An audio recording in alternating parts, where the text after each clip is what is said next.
जय हिंद, वंदे मातरम। मैं हूं शुभम बैनर्जी, आप देख रहे हैं जनता स्पॉट। आज मधुपुर में हरितालिका तीज बड़े धूमधाम और उत्साह के साथ मनाई जाएगी। तो इस संदर्भ में सबके मन में कुछ ना कुछ सवाल होते हैं कि पर्व का महत्व क्या है, शुभ मुहूर्त क्या है, कैसे व्रत करें ना करें। तो आज आपके इस समस्याओं का समाधान करने के लिए जनता स्पॉट लेकर आई है। प्रकांड पंडित से सीधी बातचीत हम लोग करेंगे। और अभी हमारे साथ हैं मधुपुर के पंच मंदिर के अमर कैलाश त्रिपुर धाम के मुख्य पुजारी श्री कौशलेश मिश्रा जी। तो आइए उनसे बात करेंगे और जानेंगे इस पर्व के बारे में। तो पंडित जी, सबसे पहले प्रणाम आपको। जनता स्पॉट में समय देने के लिए धन्यवाद आपका। तो पंडित जी, आप अमर कैलाश त्रिपुर धाम के मुख्य पुजारी हैं। जी हाँ। तो थोड़ा सा इस मंदिर के बारे में पहले बताइए कि मंदिर का निर्माण कब हुआ था और इसका महत्व क्या है मंदिर का। इस मंदिर का निर्माण फलारी बाबा नाम था, भगवानानंद ब्रह्मचारी जी वही किए हैं। इस मंदिर का करीब करीब 100 वर्ष के लगभग हो गया। बीच में कुछ जीर्ण शीर्ण हो गया था, तो यहाँ के उद्योगपति श्री सुशील कुमार झुनझुनवाला ने इस मंदिर को जीर्णोद्धार 2001 में किए और हम इस मंदिर का पुजारी हैं। लक्ष्मी नारायण का हम पुजारी थे। उसके बाद बीच में 1979 में श्री रानी सती दादी का स्थापना हुआ। उसके बाद रानी सती दादी भी पुजारी है। तो पंडित जी, कल हरितालिका तीज है और मधुपुर में ये बहुत उत्साह से माता बहनें मनाती है और बहुत ही कठिन इसको मनाया जाता है। तो पहले तो मुझे बताइए कि इस पर्व के बारे में बताइए, है क्या हरितालिका तीज और इसको कैसे मनाया जाए। हरितालिका तीज जो है सो स्त्री अपने सौभाग्य के लिए करती है। शादी हो जाने के बाद तीज किया जाता है और तीज का महत्व है कि तिथि तृतीया भादो शुक्ल पक्ष का तृतीया तिथि में हस्ता नक्षत्र में होता है। इसमें बालुका मही शिव जी, पार्वती जी और गणेश जी बनता है और संध्या समय में इसका पूजा होता है जी। तो पंडित जी, इस व्रत की शुरुआत कैसे हुई और इसका इतिहास क्या है, थोड़ा बताइए। इस पर्व का शुरुआत ऐसे है कि पार्वती जी बहुत तपस्या की थी शिव जी को पाने के लिए, पति बनाने के लिए। तो उनका पिताजी नारद जी को कह दिए कि हम विष्णु भगवान से शादी करेंगे अपना पुत्री का। तो पार्वती जी सुनी और बहुत दुखी हुई कि हम इतना तपस्या किए शिव जी को पति बनाने के लिए, लेकिन हमारा पिताजी विष्णु भगवान के साथ शादी करना चाहते हैं। इसलिए करके वो सखियों के साथ में बहुत घना जंगल में चली गई और वहाँ जा कर के कंदरा में जा कर के छिप कर के नदी से बालू ले कर के और बालू का मई शिव जी का, पार्वती जी का, गणेश जी का बना करके और पूजा करने लगी। पूजा की, धूमधाम से पूजा की सखियों के साथ में और रात भर जागरण भी की। उनका पिताजी खोजते खोजते वहाँ पर पहुँचे और पहुँचने के बाद वो देखे कि यहाँ पर हमारी पुत्री है। पूछे तो फिर वो गछ लिए कि हम गलती से बोल दिए थे, तुम्हारा शादी जो है तो शंकर जी के साथ में ही होगा। तो फिर वो घर लाए तो सखी के साथ में चल गई थी, इसलिए करके सखी लोग हर के लिए गए थी, इसलिए इसका नाम हरितालिका पड़ा। और अपना सौभाग्य के लिए स्त्री लोग करती है, पति के लिए। पंडित जी, इस व्रत को करने की मुख्य विधि और नियम क्या है, थोड़ा बताइए। एक दिन पहले इसका संयत किया जाता है। नहा स्नान करके स्त्रियों खाती है, खाती पीती है एक दिन पहले, और सुबह से व्रत रखती है। इसमें निर्जला रखती है, पानी भी नहीं पीना चाहिए, दूध भी नहीं पीना चाहिए, एकदम निर्जला रहना चाहिए। अखंड उपवास पंडित जी। अखंड उपवास। और सुबह में फिर उसका पारण होता है, रात भर जागरण होता है। शिव जी का रात भर पूजा कीजिए, 4 पहर पूजा करना चाहिए। जी। फूल, बेलपत्र, बेलंजर नाम है, उससे पूजा होता है।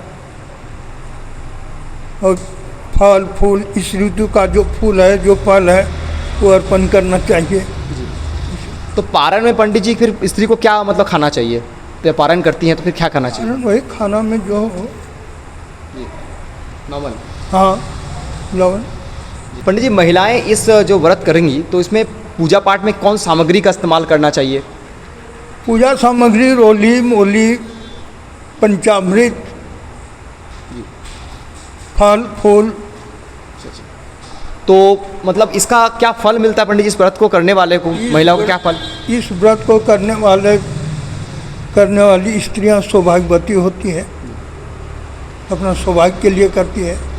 मतलब पति के अखंड आयु के लिए। हाँ, अखंड। पंडित जैसा आपने बताया अभी कि इस व्रत में महिलाएं अखंड उपवास रखती है, निर्जला उपवास रखती है, तो इसका क्या महत्व है? ये अखंड ही उपवास होता है, इसमें खा पी करके नहीं होता। अखंड उपवास रखने से मतलब कि पति का आयु लंबा होता है। हाँ जी। बहुत जन पूछते हैं, बहुत लोग पूछते हैं कि क्या अविवाहित कन्याएं जिनका विवाह नहीं हुआ, क्या वो भी इस व्रत को कर सकती हैं? नहीं करना चाहिए। विवाह होने के बाद ये होता है। भगवान शिव व माता पार्वती का पूजा करने के दौरान पंडित जी कौन से मंत्र का प्रयोग करें? अगर मान लीजिए कोई पंडित अगर नहीं बुला सकता है तो सिंपल मान लीजिए कि सिंपल तरीके से भगवान कहते हैं, जैसे भगवान कहते हैं कि मुझे पाने के लिए, ठीक है, मन शुद्ध होना चाहिए, भाव शुद्ध होना चाहिए। हाँ। तो अगर ब्राह्मण तो एक स्रोत होता है, लेकिन अगर ब्राह्मण नहीं है पंडित जी, तो फिर आदमी सिंपल तरीके से पूजा कैसे करे तो बताइए। वही शिव जी का नाम लेकर के ओम नमः शिवाय ध्याये नित्यं महे संग रतिभंग चार चंद्रावतंग तंग रत्नोकल्पोज्वलांगं परशु मृगवराभीत्यहस्तं प्रसन्नं पद्मासिनं थमन्तातस्तुतः मम अग्रे व्याघ्रातिकृति वसानं विश्वाद्यं विश्वबीजं निखिल भायहरं पंचवक्त्रं त्रिनेत्रं। ये शिव जी का ध्यान का मंत्र है, ये ध्यान करे। और नहीं कुछ जाने तो ओम नमः शिवाय का करके सब चीज़ जल फूल अच्छा चंदन सब चढ़ावे, फूल नैवेद्य अर्पण करे, जितना तरह का नैवेद्य है, जितना तरह का फल है। मतलब ऐसा करने से भगवान की प्राप्ति, मतलब भगवान खुश होंगे। हाँ। जरूरी नहीं है कोई ब्राह्मण ही करे। हाँ, बहुत बढ़िया संदेश आपने दिया। सब स्त्रियां लोग प्रायः तो अपने से करती है। जी। हाँ तो ये इसमें कोई कथा भी सुनना पड़ता है क्या पंडित जी? हाँ, कथा है, तीज व्रत का कथा है। जी। तो पंडित जी इस कथा को थोड़ा सा रोचक तरीके से संक्षिप्त में अगर सुनाते आप। वही तो सुना दिए ना, सखिया हर के ले गई थी, इसीलिए उसका हरतालिका तीज पर आया है, वही। अच्छा, पहले जो आप कथा सुनाए थे वही कथा। हाँ।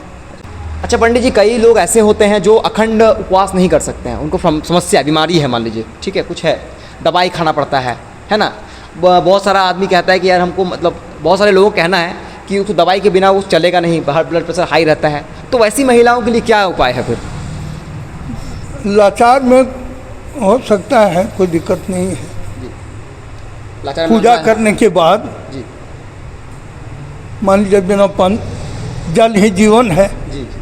तो यदि वो नहीं रह सकेगी तो उसको तो पीना ही, जल पीना है, जल पी लेगी।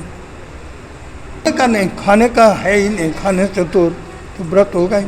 अच्छा, मतलब कि दवाई वगैरह खाने से भी अखंड तक टूट जाएगा क्या? नहीं खाना है, दवा उस दिन वर्जित है, अच्छा। दवा नहीं करना।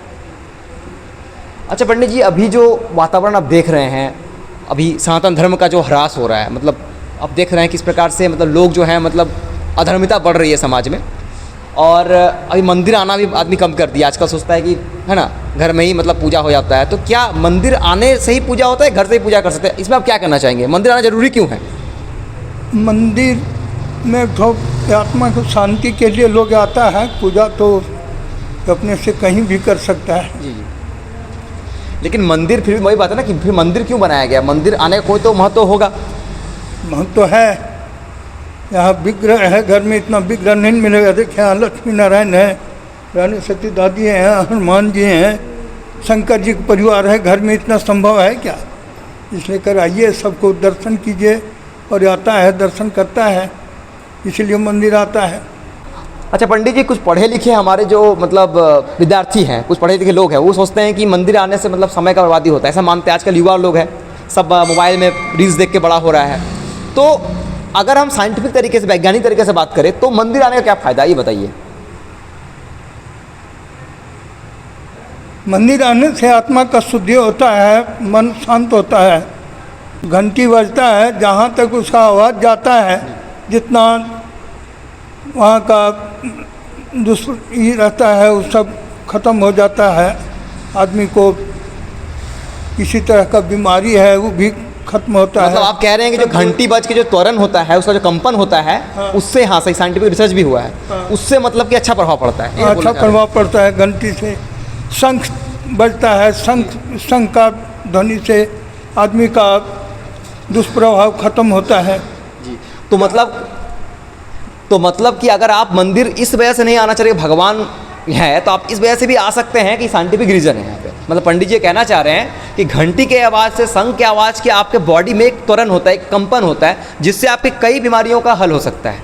हमारे सनातन धर्म में ऐसी परंपरा है। आप सनातन धर्म को ये मत समझिए कि मतलब जस्ट रीति रिवाज की तरह मत देखिए। हमारे जो ऋषि मुनि थे वो एक साइंटिस्ट के तौर पर थे।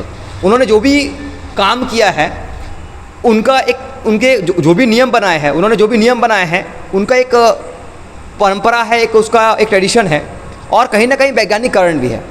जैसे कि पंडित जी ने बताया शंख के बारे में, शंख के आवाज़ से जब कानों में जाता है ना, तो उससे पॉजिटिव वाइब्स आती है आपके शरीर में, और आप अच्छा फील करते हैं। आजकल इस दुनिया में लोग अशांति से पीड़ित हैं, आप देख सकते हैं, और लोग साइकोलॉजिस्ट के पास जाते हैं, महंगे महंगे साइकोलॉजिस्ट के पास जाते हैं।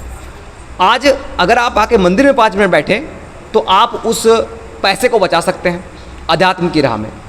पंडित जी का यही संदेश है। तो पंडित जी, अंतिम सवाल कि इस पर्व से लोग क्या संदेश मिलता है, परिवार मतलब समाज में क्या संदेश जाता है? का प्रभाव बढ़ता है, लोग एक से एक इसको देख के वो करता है, इसी तरह से बढ़ रहा है। मतलब कहने का अर्थ है कि माता पार्वती, जिस प्रकार से माता पार्वती भक्ति करती हैं अपने शंकर जी का, मतलब अखंड उनको मानती हैं, तो आजकल का मतलब जैसे वही पे पूछना चाह रहा हूँ पंडित जी कि जैसे इस प्रकार से आज आप देख रहे होंगे कि कहीं ना कहीं अधार्मिकता बढ़ी है, आजकल डिवोर्स हो रहे हैं, आजकल कई लोगों का कहना है कि सब पाखंड है, जो व्रत वगैरह पाखंड है, नहीं करना चाहिए। पति का लंबा उम्र क्या होता है? पाखंड नहीं है, जो नहीं जानता हूँ पाखंड कहता है, मानने वाला तो मानता है। जी, मतलब आस्था बड़ा चीज़, आस्था बड़ा चीज़ है। मतलब पंडित जी का कहना है कि अगर आप देख सकते हैं कि आज का समाज में डाइवोर्स बढ़ रहा है ना, 2 साल शादी हुआ नहीं कि शादी टूट जाता है, और अगर आप इस व्रत को करते हैं तो समाज में कम से कम आप पति भक्ति बढ़ती है, और पति को भी मतलब पति को भी पत्नी के प्रति प्रेम बढ़ता है, और एक तरह का पत्नी सम्मान प्रकट करती है कि उनके जीवन में पति का क्या महत्व है, जिस प्रकार से पार्वती मैया ने शंकर जी के लिए किया था।